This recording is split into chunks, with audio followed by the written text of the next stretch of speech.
네, 안녕하세요. 반갑습니다. 이은경입니다. 문해력은 도대체 뭐길래 그렇게 중요하다고 하는 걸까요? 그 중에서도 우리 초등 시기에 문해력에 집중해야 되는 이유가 있습니다. 오늘 우리 어머님들과 함께 초등 시기에 문해력을 키우는 게 왜 필요하고 얼마나 필요한 건지 자세하게 생각해 보도록 하겠습니다. 문해력을 초등 시기에 집중해서 길러줘야 되는 이유는요, 크게 세 가지로 생각을 해볼 수가 있습니다. 첫 번째는요, 문해력이 모든 공부의 기초가 된다는 사실 때문이에요. 우리 아이들 공부하고 있죠? 제가 어떻게 이렇게 장담하는지 아세요? 공부를 시키지 않는 어머님들은요, 이런 영상을 보지 않으시거든요. 공부에 관심이 있으시고 아이도 열심히 하려고 하고 관심 가지고 잘 시켜서 우리 아이들을 어떻게든 좀 더 나은 성적을 받게 해줄 수 있을까, 좋은 결과, 원하는 결과를 받게 해줄 수 있을까를 고민하시는 어머님들을 위한 영상이기 때문에 공부를 시키고 계시는 거에 대해서는 더 이상 의심이 없습니다. 그런데 문제는 가장 중요한 걸 잡지 않은 상태에서 덜 중요한 것들에 너무 많은 시간과 에너지를 쏟는 초등학생들이 많다는 거예요.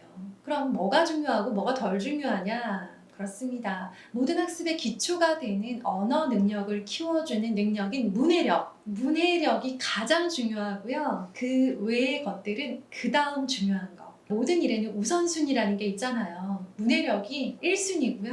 나머지 공부들이 2순위, 3순위라고 생각을 하시면 됩니다. 언어 능력이 갖추어지지 않은 아이, 즉 문해력이 준비되지 않은 아이들은요, 아무리 공부를 잘하고 싶고 아무리 공부를 열심히 하고 아무리 오랜 시간 공부해도요, 공부를 한 것만큼의 성적을 얻기가 어려워요.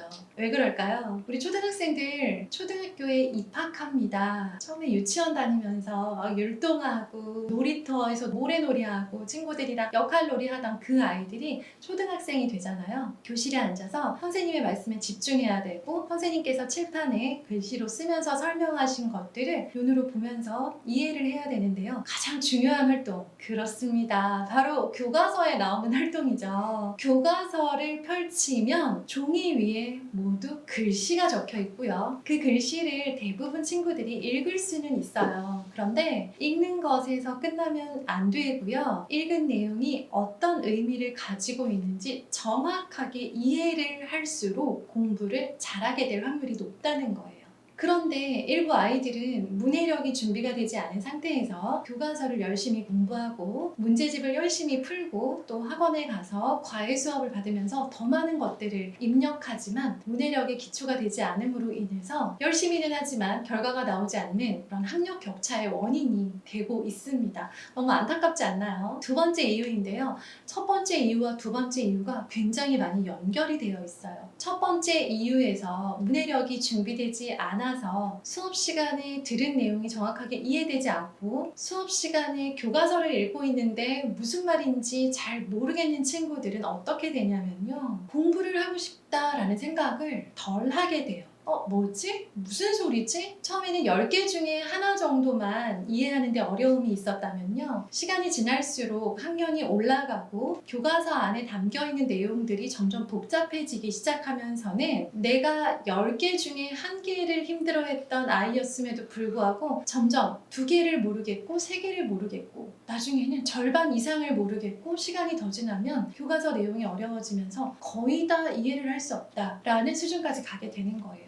이 친구들이 공부를 안 했냐? 그건 아니에요. 이 친구들이 수업을 제대로 안 들었냐? 그것도 아니에요. 그런데 탄탄하게 길러진 문해력이 뒷받침되지 않았기 때문에 교과서를 봐도 이해가 제대로 되지 않고 수업을 들어도 잘 모르겠는 거예요. 그러다 보니까 왜 공부를 열심히 해도 성적이 안 나오지? 라는 생각이 들고요. 왜 수업 시간에 집중을 해도 나는 문제를 풀 수가 없지? 왜 교과서는 내가 열심히 봤는데 도대체 무슨 내용인지 이해가 안 되는 걸까? 하면서 나 스스로의 능력에 대해서 자신감을 잃어가고요. 그게 바로 공부 의욕의 저하와 성적 저하로 연결되게 됩니다. 우리 아이들이 교과서에 나와 있는 내용을 제대로 이해하지 못해서 수업 시간에 멍하니 앉아있고 교과서 문제를 푸는데 어려워하고 교과서의 내용이 거의 그대로 출제된 단원평가, 서술형평가, 논술형평가에 답을 쓰지 못하는 모습을 한번 상상해 보세요. 글을 읽고 그것을 이해하는 능력이 없다는 이유로 공부 의욕이 저하되고 성적이 저하돼 버린 거예요.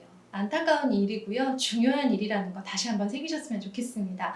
자, 마지막 이유입니다. 초등 시기에 문해력에 집중해야 하는 이유. 문해력이라는 건요. 내가 열심히 해야지 라고 해서 단 한 달, 단 1년 정도 만에 얻을 수 있는 능력이 아니기 때문이에요. 때로 어떤 과목의 공부들 또 어떤 능력들은요 마음 먹고 열심히 하면 바로 결과를 가져다 주는 과목들도 있습니다. 예를 들어 볼까요? 문해력이 좀 기초가 되어 있지 않고 이제까지 성적이 잘 나오지 않았던 친구들도요, 예를 들어 초등 5학년 2학기에 한국사 부분이 나올 때 사회 시간에 나 이제 한국사 열심히 해봐야지 라고 결심을 하고 그 수업 시간에 나오는 내용들을 열심히 암기를 하잖아요. 그러면 이제까지 사회를 잘 못했거나 이제까지 문해력이 좀 어려웠던 친구임에도 불구하고 어느 정도의 암기 실력과 열심히 하는 노력을 통해서 점수를 얻을 수 있는 과목들이 있단 말이죠. 또 예를 들어 볼까요? 글씨를 정말 엉망으로 썼던 친구도 있어요. 그런 친구들이 어느 날부터 마음을 먹고 나 이제 오늘부터 좀 정성 들여 글씨를 써봐야지 라고 했을 때 그 글씨가 이전보다 훨씬 빠르게 좋아지는 친구들을 저는 교실에서 많이 봤습니다. 그런데 안타깝게도 그런 결심, 그런 단기적인 노력으로 따라잡을 수 없는 절대 의지만으로 내가 가질 수 없는 능력이 바로 문해력이에요.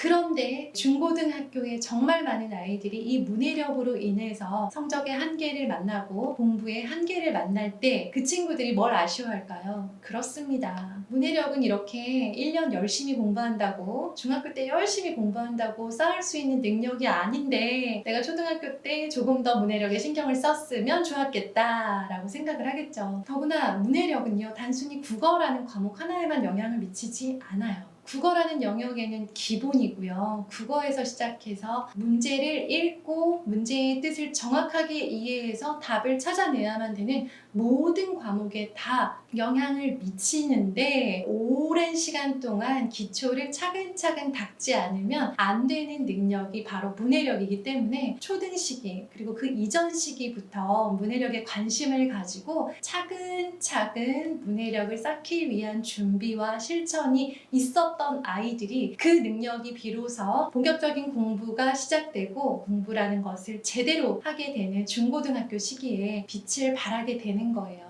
한번 가만 생각해 보셨으면 좋겠어요. 우리 아이들이 문해력이 어느 정도 수준일까? 문해력이라는 것에 조금 관심을 가지고 문해력이 발전할 수 있는 방향으로 우리 아이의 지금 하루 공부 계획이 짜져 있는가를 점검하셔야 돼요. 그래서 저는 이렇게 문해력에 대해서 강조를 드릴 때마다 그런데요 선생님, 책 읽을 시간이 없어요. 학원 숙제가 너무 많아요 라고 하시는 말씀을 들을 때마다 너무 안타깝고 당장 만나서 그렇게 하시면 안 돼요 라는 이야기를 해드리고 싶을 만큼 문해력이 얼마나 중요한지 교실에서 또 그리고 제 아이들을 공부시키면서 절감하고 있습니다. 우리 초등 시기의 어머님들, 중등도 늦지 않았어요. 그리고 예비 초등도 결코 너무 이르지 않습니다. 아이를 키우고 계시는 모든 어머님들이라면 문해력이라는 키워드 꼭 기억하시고요. 문해력이 우리 아이들의 모든 학습의 기초가 되고 그 기초를 바탕으로 우리 아이의 공부 자신감을 심어줄 수 있고 단기간에 얻을 수 있는 능력이 아니라 차곡차곡 탑처럼 쌓아 올려야 되는 능력이라는 거 꼭 기억하면서 문해력에 대해서 관심을 가져주셨으면 좋겠습니다. 긴 이야기 들어주셔서 감사드리고요. 초등 시기에 문해력에 집중해야 한다는 거 그만큼 중요하다라는 사실 다시 한번 기억해 주셨으면 좋겠습니다. 감사합니다.